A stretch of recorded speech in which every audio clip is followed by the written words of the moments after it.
When I was researching New Zealand, people kept suggesting the big ticket items that we simply couldn't miss. But as soon as we started on this road trip, I came to realise that the guidebook had it all wrong. And today, I'm going to show you why. Just a giant flipping fish on the side of the road. I'm not sure I've seen another person under the age of 65 in this town. We're gonna have to make a stop, missus. This is my kind of heaven. But before I do, just a quick reminder that I am Nico, this is Jack, and we are Destination Detour. And together we specialise in chaotic road trips in every kind of vehicle imaginable. This is a bumpy ass road. So hit subscribe if you're a fan of watching people get themselves and their vehicle into stupid and often dangerous situations. You can't get out. Like, it's totally on its side. Thankfully, the biggest problem we've encountered so far, besides the cyclone, is picking where to go and what to see. Did you know that there is a whole stretch of the South Island that feels like the Wild West of the US of A? We're talking outlaws, we're talking drive-thrus, we're talking cowboy towns. So, after spending a night among Midwestern feeling cornfields, it's time to hit the road in search of some hidden American-esque gems.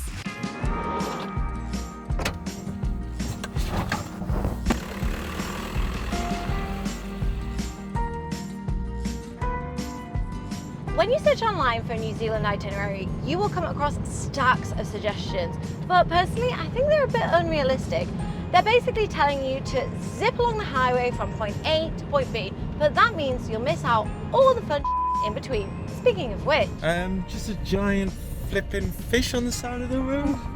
Wonder what that's about, eh? Case in point, that was certainly not on our itinerary. But hey, I feel all the richer for seeing it with my very own eyes. The roads in this part of New Zealand are just unbelievably straight. It's like someone's drawn them with a ruler between the different towns on the map. In the UK, we don't have any roads this straight, to be honest, except for a few Roman roads that are left over. Talking of which, these gentle roads and the gentle Midwest American feeling scenery is making me real sleepy.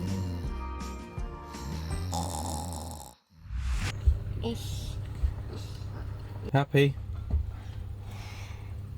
Tired. I just woke up from a nap to a beautiful town. So now we need to go explore, but I'm tired.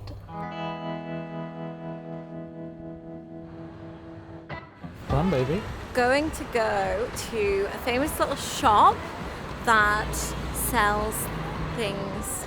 Stay tuned, guys, for some more riveting content like that. We're going to go to a shop that sells things. Alright, you take over for a bit then, you cheeky git.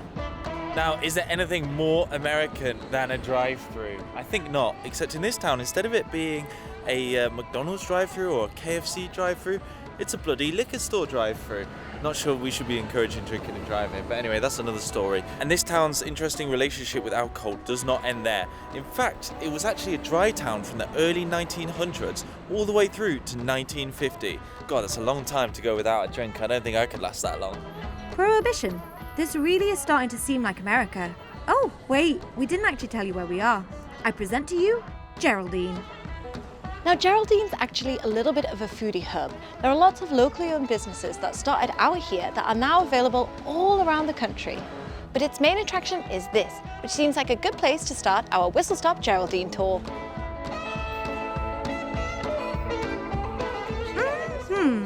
Fancy. Bit out of my depth here, folks, but I'm just going to follow Nico around and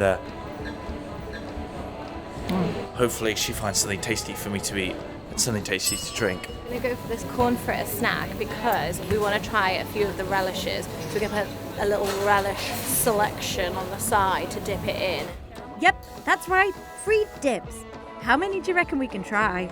Now, I may have gone a little bit overboard, but I've got 6 different ones, but me and Jack absolutely love a condiment.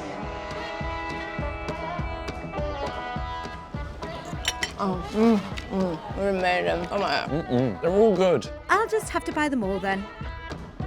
Shopping isn't really Jack's thing, so I gave him permission to go for a walk around the town. I'm not sure I've seen another person under the age of 65 in this town yet, but it's no wonder because this feels like a good place to slow down, chill out, and enjoy your old age. Careful, Jack. Let's not alienate our elderly viewers. So generally in New Zealand, most of the houses aren't built out of bricks, they're actually made of wood.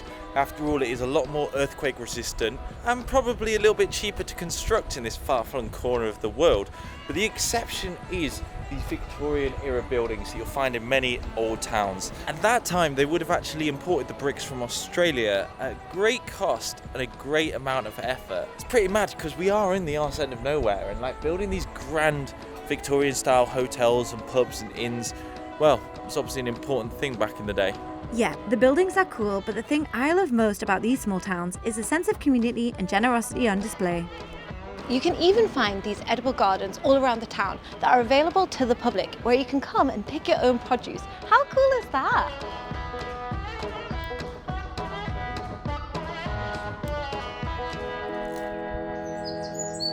What a great thing. It's amazing, isn't it? It's so nice, and just to have some fresh produce in with our salad tonight is just going to make the world of difference. Thank you very much, Geraldine. Yeah, thanks, Geraldine. Cheers, Have a great Geraldine. time. So the next stop is something you are going to be very, very happy about, because ever since Jack arrived in New Zealand, he's done nothing but moan about how bad the cheese is here. Yeah, that's right. It's an absolute pile of crap, to be honest. There's nothing mature, there's nothing crumbly, there's nothing with any flavour, and it's all just a load of shrink-wrapped plastic, in my opinion. Well, I'm hoping that the Geraldine Cheese Company is going to prove him wrong, because this area is known for its farming, so it should have some pretty good cheese. Let's hope so. Oh, Geraldine vintage cheddar. Let's have a try of that. Oh, that is banging. Oh, yeah. Is that hit the spot? Yeah. Tastes like cheese. It's lingering, right? After I've swallowed it, there's still a flavour in my mouth. It's quite something. I'm going to take a liberty and go for 2 cubes. I'm going to go for a Gargan chive Gouda as well. Oh, I love a Gouda. That's banging as well. I think I got told off in the past for mispronouncing it. How do you pronounce it? I'm sure it's Hudo or something, right? Gouda. Not Gouda, not Gouda. Gouda. Butter Kaiser. It's a little too creamy for me. I prefer it on the mature side. I'm honestly going to say I think the vintage cheddar's a winner for me. Well, that was an absolute cheese success. Oh my God, absolutely banging. I cannot wait to stick these in between 2 pieces of bread, put it in my mouth, swallow it down. I guess we're having cheese sandwiches for lunch tomorrow. Hey.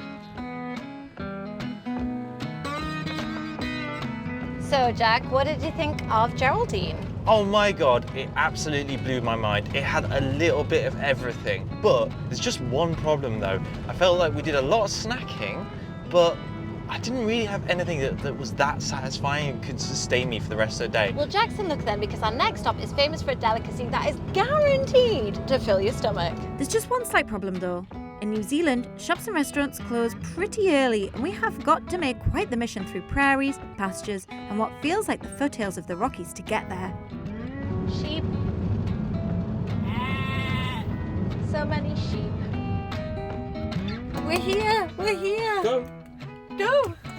Close this. It's going to close. Say something.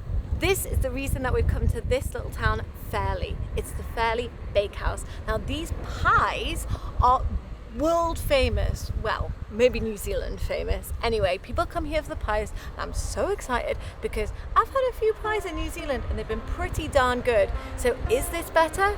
Can't wait to find out.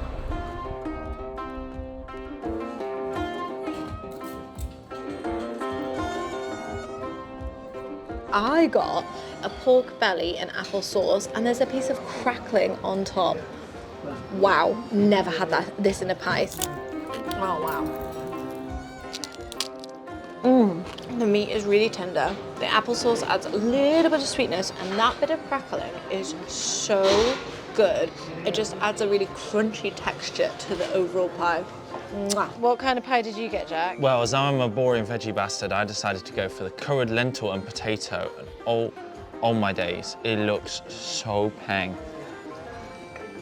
That's really good. Beautiful. Wow, that was amazing. Oh, that was absolutely peng. Yeah, it was really good, and I mean, worth stopping off for. But this town actually looks quite cute. There's quite a lot of shops around. Yeah, not bad, eh? Considering the population of this place is only 930 people. But yeah, there's a fair few things going on here by the looks of it. Who's your new friend, Jack? Oh, it's only bloody Jimmy Mackenzie, innit, I've run into down here. Well, Jimmy Mackenzie is a legendary local sheep rustler. Now, there's many, many different stories all about him, and I won't tell you all about them now, but the thing you need to know is this guy is a bit of a legend around these parts. They named the basin after him, and then they let him go and he buggered off to Australia.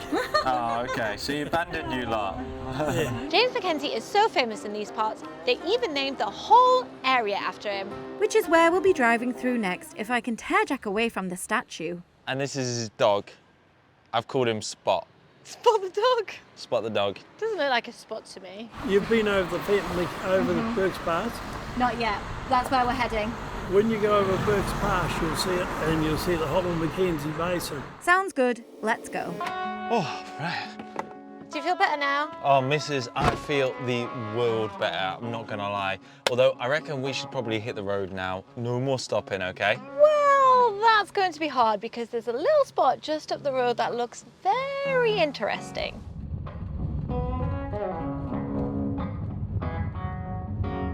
Oh my God. What is this place? We're gonna have to make a stop, Mrs. Well, this is where we are going to stop. This is Burkes Pass. Oh my God. Is this making you want to go skiing, Jack? Oh my God, this is absolutely fantastic. This is like my dream garden fence.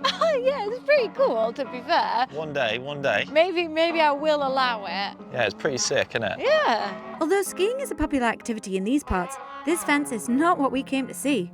Nope, we're here for the American retro collectibles, classic cars, 1950s service station, and Kiwiana memorabilia. This place is so crazy. It feels like 1950s USA, not the middle of New Zealand. This is a must stop if you are driving this direction.